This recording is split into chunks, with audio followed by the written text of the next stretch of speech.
Que ton nom soit béni, Seigneur, que ton nom soit élevé. Merci parce que tu es fidèle. Merci parce que tu es bon. Merci, Seigneur. Que Dieu soit béni.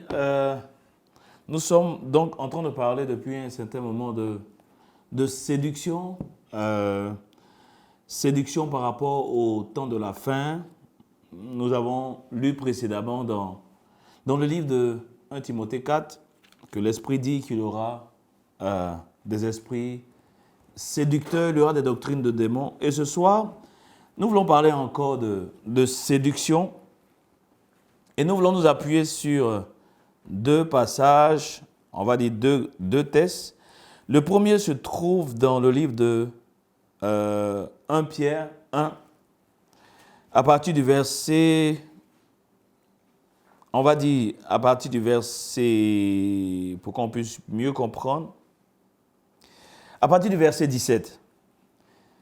Et si vous invoquez comme Père celui qui juge selon l'œuvre de chacun, sans acception de personne, conduisez-vous avec crainte pendant le temps de votre pèlerinage, sachant que ce n'est pas par des choses périssables, par de l'argent ou de l'or que vous avez été rachetés de la vaine manière de vivre, que vous avez hérité de vos pères, mais par le sang précieux de Christ, comme d'un agneau sans défaut et sans tache, prédestiné avant la fondation du monde et manifesté à la fin des temps à cause de vous, qui par lui croyez en Dieu, lequel l'a ressuscité des morts et lui a donné la gloire, en sorte que votre foi et votre espérance reposent sur Dieu.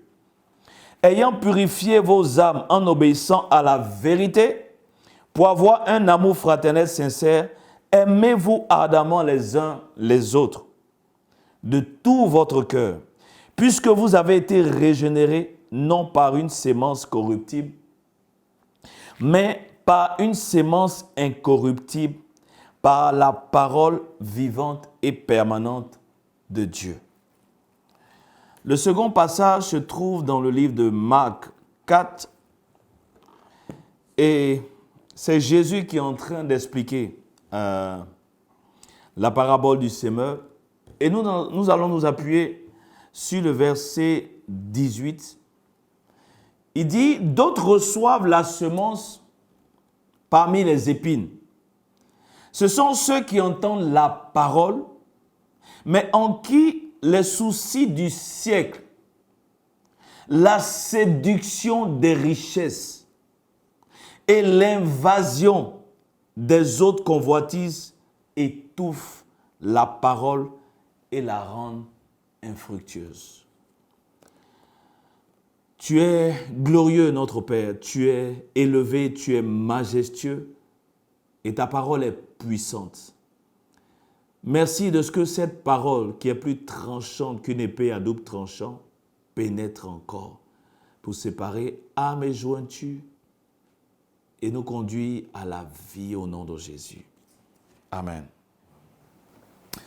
Dans le premier passage que nous avons lu, Pierre nous explique que nous avons été régénérés. Ce qui change l'homme, c'est la parole vivante et permanente de Dieu. Je le relis encore. Puisque vous avez été régénérés, non par une sémence corruptible, mais par une sémence incorruptible, par la parole vivante et permanente de Dieu. Les versions en anglais disent « the abiding word ». Ça veut dire la parole que nous gardons, la parole qui reste, la parole qui demeure. Jésus va dire d'ailleurs dans le livre de Jean 8, « Si vous demeurez dans ma parole, vous connaîtrez la vérité et la vérité vous affranchira. » Il va dire dans un autre verset, « Si vous demeurez en moi et si ma parole demeure en vous. » Donc, l'efficacité, la puissance de la parole vient du fait qu'elle demeure en nous, vient du fait qu'elle demeure dans nos cœurs, vient du fait aussi que nous demeurons dans la parole, dans cette parole vivante. Mais voici ce que Jésus nous dit dans le livre de Marc. Il dit, il y a une séduction des richesses. Voici une séduction qui est enseignée aujourd'hui. Tu seras riche, tu seras prospère.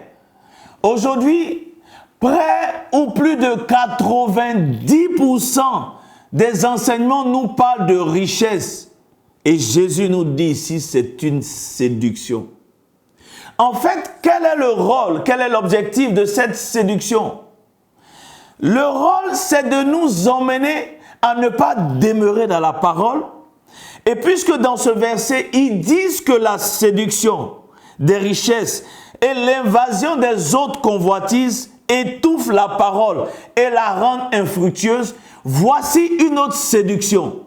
C'est de nous pousser vers une pensée de richesse, une pensée de choses qu'on va obtenir, une pensée d'aisance financière.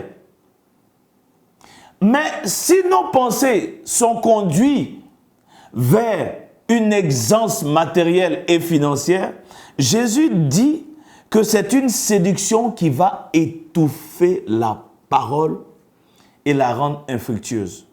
Donc, lorsque nous mettons en rapport ces deux versets, nous nous rendons compte que une séduction qui rend la parole infructueuse, qui fait que nous n'arrivons pas à avoir la victoire véritablement, qui fait qu'on ne voit pas le fruit de l'esprit manifesté dans nos vies, c'est la séduction des richesses.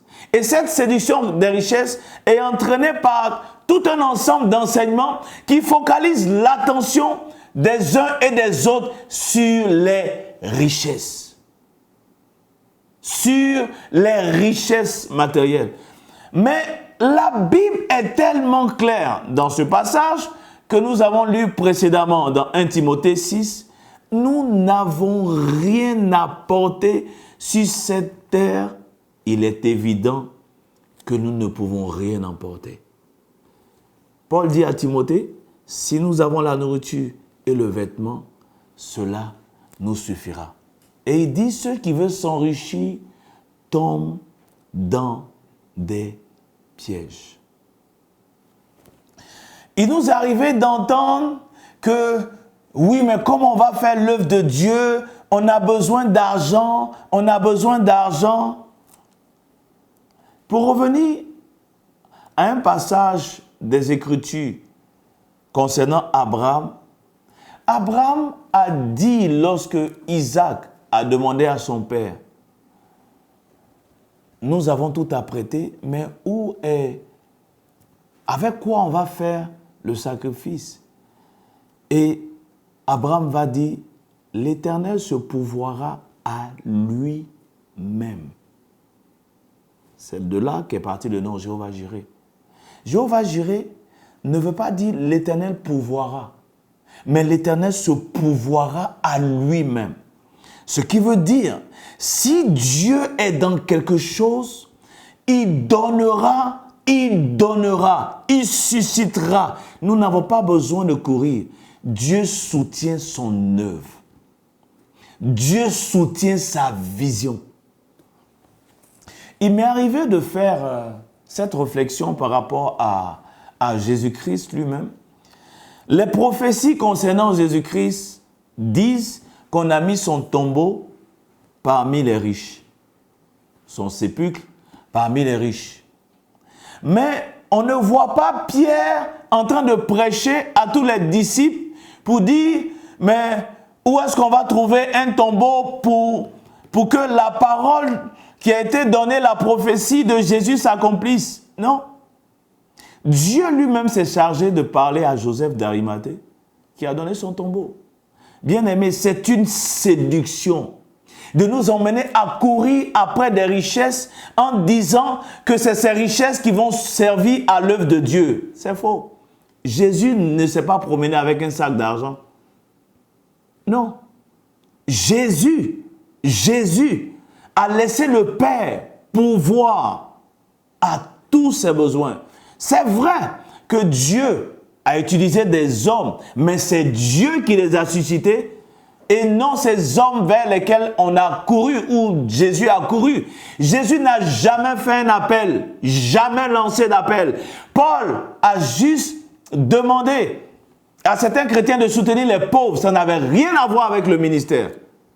Donc, il y a une séduction dans les richesses. Et cette séduction va jusqu'à dire à des personnes, non, il faut de l'argent pour l'œuvre de Dieu. Dieu se pourvoit toujours à lui-même. Ce que nous essayons de dire, c'est que si nous nous tournons vers l'amour de l'argent, vers les richesses, nous n'allons pas permettre à toute semence incorruptible que nous avons reçue de porter du fruit et donc à la vie qui est contenue dans cette semence d'être manifeste en nous. Bien-aimés, ouvrons les yeux. Nous n'arrêterons jamais de le dire assez. Ouvrons les yeux.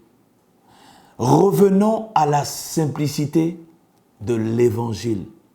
Revenons à ce que Jésus a enseigné.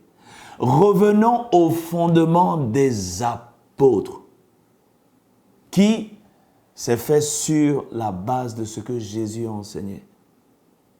Il y a de grandes séductions et nous voulons encore une fois éveiller notre saine conscience.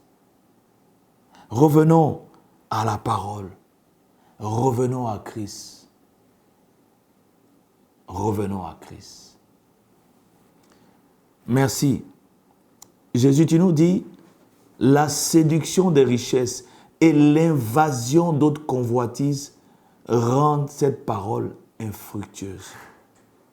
Béni sois-tu, Père. Merci. Nous voulons dorénavant ouvrir les yeux et garder ta parole. Que toute la gloire te revienne au nom de Jésus. Amen.